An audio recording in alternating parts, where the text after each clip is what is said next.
हाय,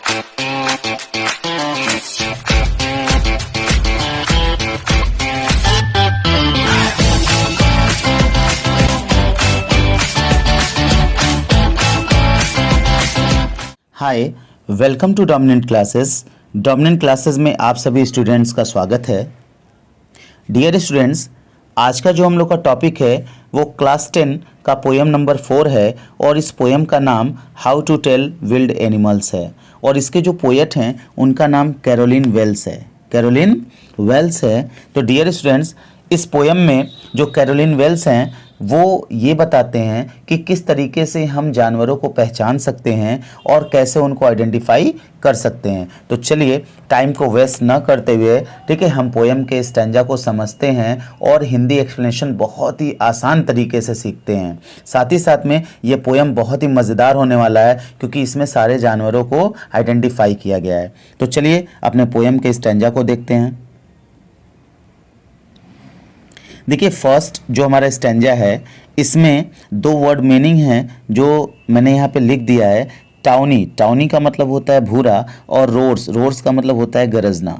ठीक है, तो प्यारे बच्चों, आई थिंक ये आपको पता भी होगा और आता भी है। ठीक है, अच्छा, उसके बाद साथ ही साथ में हम अपने स्टैंजा के हर एक लाइन को एक्सप्लेन करने जा रहे हैं। तो चलिए इसको समझते हैं। देखिए, जो कवि हैं वो कहते हैं, पोएट, ठीक है, if ever you should go by chance, if ever you should go by chance, अगर संयोगवश आपको जाने का मौका मिले, अगर संयोगवश आपको जाने का मौका मिले to jungles in the east, यानी कि पूरब के जंगलों में, ठीक है, अगर आपको संयोगवश जाने का मौका मिले to jungles in the east यानी पूरब के जंगलों में, and if there should to you advance, और वहाँ पर आपकी ओर आगे बढ़े, और वहाँ पर आपकी ओर आगे बढ़े a large and tawny beast, यानी कि एक बड़ा और भूरे कलर का जानवर, ठीक है, और वहाँ पर आपकी ओर एक बड़ा और भूरे कलर का जानवर आगे बढ़े, ठीक है। लार्ज का मतलब यहाँ पे बड़े से है, टाउनी का मतलब भूरे से है और बीस्ट का मतलब किससे है, ठीक है, जानवर से है। ठीक है, a large and tawny beast यानी कि एक बड़ा और भूरे कलर का जानवर आपकी ओर आगे बढ़े। इफ़ ही रोर्स, रोर्स का मतलब गरजना होता है, मैंने बताया।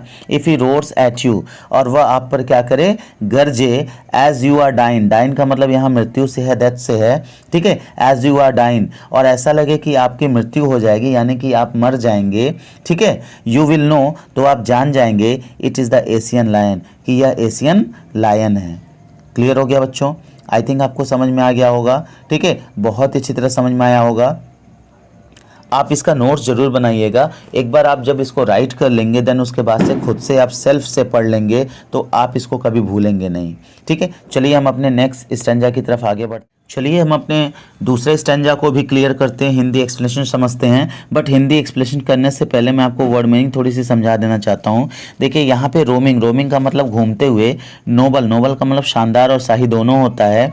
ठीक है, यहाँ देखिए बाई मिस्टेक बीट्स लिख दिया गया है, बीट्स। ठीक है, ये क्या है बेटा, गलत है। ठीक है, इसका मतलब जानवर नहीं होता है, ठीक है, बल्कि बीस्ट होता है, बीस्ट, BEAST, बीस्ट का मतलब जानवर होता है। तो आप ये वर्ड मीनिंग सुधार कर लीजिएगा। ठीक है, और ग्रेट्स, ग्रेट्स का मतलब होता है, ठीक है, स्वागत करना। और स्ट्रिप्स, स्ट्रिप्स का मतलब होता है धारियाँ, ठीक है। और डिस्कन, डिस्कन का मतलब होता है फर्क पहचानना, ठीक है, यानी कि पहचानना भी कह सकते हो। तो आई थिंक आपको ये वर्ड मीनिंग जो थी वो क्लियर हो गई होगी। अब चलिए इसके हिंदी को हम अच्छी तरह समझते हैं। देखिए, सबसे पहले लाइन में कवि कहते हैं आर इफ सम टाइम, या कभी कभी, ठीक है, व्हेन रोमिंग राउंड यानी कि घूमते हुए, a noble wild beast greets you, यानी कि एक शाही जंगली जानवर से आपकी क्या हो जाए, मुलाकात हो जाए। ग्रीट्स का मतलब मिलना होता है, ठीक है, स्वागत करना होता है। अ नोबल विल्ड बीस्ट, ठीक है, ग्रीट्स यू, यानी कि एक शाही जंगली जानवर से आपकी क्या हो जाए, मुलाकात हो जाए। विथ ब्लैक स्ट्रिप, जिसकी क्या हो, ब्लैक कलर की स्ट्रिप्स हो यानी कि धारियां हो। ऑन अ येलो ग्राउंड, यानी कि किस पर, ठीक है, उसके पीले शरीर पर। येलो ग्राउंड का मतलब पीला शरीर, उसके पीले शरीर पर क्या हो, ब्लैक कलर की धारियां हो। जस्ट नोटिस, आप ध्यान दीजिए, इफ़ ही ईट्स यू, कहीं वो आपको खा ना जाए। आप ध्यान दीजिए, कहीं वो आपको खा ना जाए यानी चट ना कर जाए। दिस सिंपल रूल, यह सरल तरीका, में हेल्प यू लर्न, यानी कि आपको क्या करेगा, सिखाने में मदद करेगा। आपको सिखाने में मदद कर सकता है। द बंगाल टाइगर टू डिस्कर्न, यानी कि किसको पहचानने में, द बंगाल टाइगर को पहचानने में। ठीक है, तो डियर स्टूडेंट्स आई थिंक ये भी आपको समझ में आ गया होगा और बहुत ही अच्छी तरह समझ में आया होगा। ठीक है, तो चलिए अब अगले स्टैंजा की तरफ हम आगे बढ़ते हैं। तो प्यारे बच्चों, हम अपने अगले स्टैंजा को देखते हैं कि ये क्या है, और इसको समझने से पहले हम इसकी वर्ड मीनिंग को समझ लेते हैं। यहाँ पे देखिए स्टॉलिंग, स्टॉलिंग का मतलब होता है चहलकदमी करते हुए, और हाइड, हाइड का वैसे तो ये जो वर्ड मीनिंग होता है वो छिपना होता है, बट यहाँ पे जो पोयम में यूज़ किया गया वो जानवर की खाल है, यानी कि यहाँ पे किसको बताया गया है, जानवर की खाल को बताया गया है। पेपर्ड, पेपर्ड का मतलब यहाँ गोल धब्बे से है ब्लैक कलर के। ठीक है, और लेपर्ड, लेपर्ड का मतलब यहाँ तेंदुए से है। ट्वेल्व, ट्वेल्व का मतलब यहाँ पे दोबारा से है। लिप, लिप का मतलब यहाँ उछलने से है। तो आई थिंक आपको ये समझ में आ गया होगा। अब चलिए लाइन टू लाइन हम अपने, ठीक है, एक्सप्लेनेशन को देखते हैं। देखिए जो कवि हैं, ठीक है, वो फिर से बताते हैं। If stalling fourth, if stalling fourth, fourth का मतलब आगे। ठीक है, इफ स्टॉलिंग फोर्थ, यदि आगे बढ़ते हुए, यदि आगे बढ़ते हुए, अ बीस्ट यू व्यू, यानी कि आपको एक जानवर दिखे, आपको एक जानवर दिखे, whose hide with spots is peppered, ठीक है, जिसकी खाल काले धब्बों से ढकी हो, जिसकी खाल काले धब्बों से क्या हो, ढकी हो। ठीक है, as soon as he has leapt on you, और देखते ही देखते यह आप पर छलांग लगा दे, और देखते ही देखते क्या करे, वो आप पर छलांग लगा दे। You will know it is the leopard, तो आप जान जाएंगे कि यह क्या है, तेंदुआ होगा, तो आप जान जाएंगे कि यह तेंदुआ होगा। ठीक है, ट्वाइल, ट्वाइल का मतलब दोबारा है। ठीक है, ट्वाइल do no good to roar with pain, roar का मतलब यहाँ गरजने से है। ठीक है, तो यहाँ पे पेन का मतलब दर्द। ठीक है, ट्वाइल do no good to roar with pain, यानी कि जो कवि हैं वो बताते हैं दर्द से चीखने से कोई लाभ नहीं होगा, यानी कि जब वो आप पे कूदेगा, ठीक है, छलांग लगाएगा, तो जो दर्द होगा उस दर्द से चीखने से आपको कोई लाभ नहीं होगा, कोई बेनिफिट नहीं होगा। He will only leap and leap again, यानी कि वह केवल बार बार छलांग लगाएगा, वह केवल बार बार छलांग लगाएगा। तो डियर स्टूडेंट्स आई थिंक आपको ये भी समझ में आ गया होगा। ठीक है, अब चलिए हम अपने अगले स्टैंजा की तरफ आगे बढ़ते हैं, जो कि बहुत ही अच्छा स्टैंजा है और बहुत ही आसान है। देखिए इसमें जो बता रहे हैं कवि, वो ये बता रहे हैं कि यार्ड, यार्ड का मतलब आंगन से है, और हग, हग का मतलब यहाँ गले लगाने से है। ठीक है, डाउट्स, डाउट्स का मतलब संदेह से है, और केयरलेस का मतलब प्यार करने से है। तो आई थिंक वर्ड मीनिंग आपको समझ में आ गया होगा। अब चलिए स्टैंजा को भी समझ लेते हैं। देखिए इसमें बताते हैं कवि, ठीक है, if when you are walking round your yard, ठीक है, यानी इफ़, यानी कि यदि, व्हेन यू आर वॉकिंग, आप क्या होते हैं, टहलते होते हैं, यानी टहल रहे होते हैं, राउंड योर यार्ड, यानी कि अपने आंगन में, अपने आंगन में यदि आप क्या कर रहे होते हैं, टहल रहे होते हैं। You meet a creature there, creature का मतलब प्राणी होता है, जानवर होता है। You meet a creature there, तो आप वहाँ पे एक ऐसा प्राणी मिल जाता है, तो आपको वहाँ पे एक ऐसा प्राणी मिल जाता है। Who hugs you very very hard, जो आपको क्या करता है, बहुत ज़ोर से गले लगाता है, जो आपको बहुत ज़ोर से गले लगाता है। Be sure it is bear, be sure it is a bear, यानी कि आप विश्वास कीजिए कि यह एक क्या है, भालू है। ठीक है, इतना समझ में आया। आगे देखिए, if you have any doubts, अगर आपको कोई संदेह होता है तो, अगर आपको कोई संदेह होता है तो, आई गेस, ठीक है, मेरा अनुमान है, he will give you just one more caress, ठीक है, तो वो आपको एक बार फिर से प्यार से स्पर्श करेगा, तो वह फिर से एक बार क्या करेगा, आपको प्यार करेगा, यानी कि दुलार करेगा।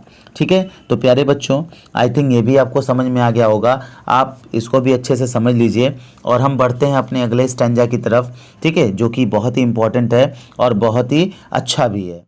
देखिए बच्चों, इस स्टैंजा को हम लोग बहुत अच्छी तरह समझेंगे। इसमें दो जानवरों के बीच में कंपैरिजन किया गया है, ठीक है, जैसे एक हाइना और एक क्रोकोडाइल के बीच में।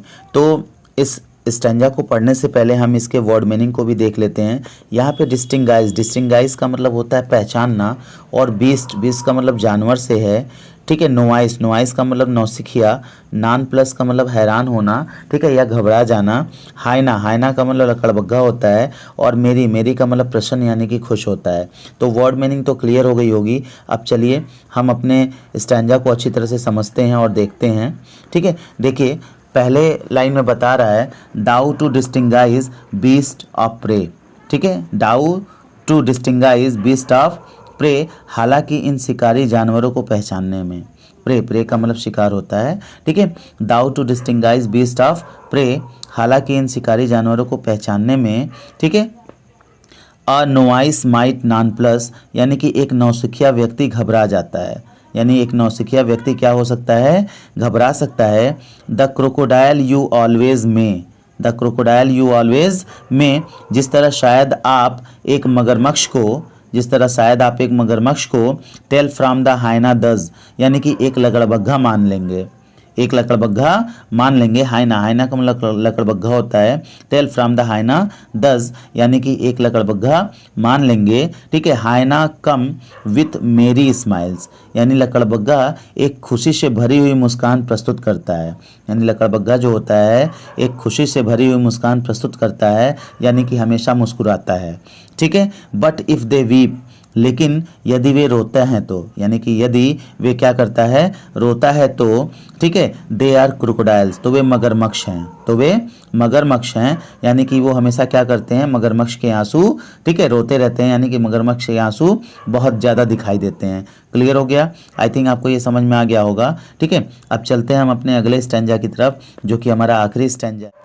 प्यारे बच्चों, ये हमारा आखिरी स्टैंजा है और इसको हम लोग बहुत ही अच्छी तरह समझेंगे, ठीक है, चूँकि बहुत इंपॉर्टेंट भी है। इसमें गिरगिट और छिपकली के बारे में बताया है, तो चलिए हम देखते हैं इसको, ठीक है। देखिए इसमें दो वर्ड मीनिंग है, एक है, ठीक है, कैमलियन, कैमलियन का मतलब होता है गिरगिट, और लिजर्ड, लिजर्ड का मतलब होता है छिपकली, ठीक है। तो दोनों वर्ड मीनिंग आई थिंक आपको क्लियर हो गया होंगे, ठीक है। अब चलिए इसके स्टैंजा को अच्छी तरह समझ लेते हैं, ठीक है। देखिए पहले लाइन में जो कवि हैं वो बताते हैं, the true chameleon is small, the true chameleon is small, ठीक है। एक वास्तविक गिरगिट छोटी होती है, एक वास्तविक गिरगिट क्या होती है, छोटी होती है, ठीक है। अ lizard short of thing, lizard का मतलब छिपकली मैंने बताया, अ लिजर्ड शॉर्ट ऑफ थिंग, यानी एक छोटे से जीव छिपकली की तरह, यानी एक छोटा सा जीव जो होता है, ठीक है, छिपकली उसकी तरह से, ठीक है, गिरगिट होता है छोटा सा, ठीक है।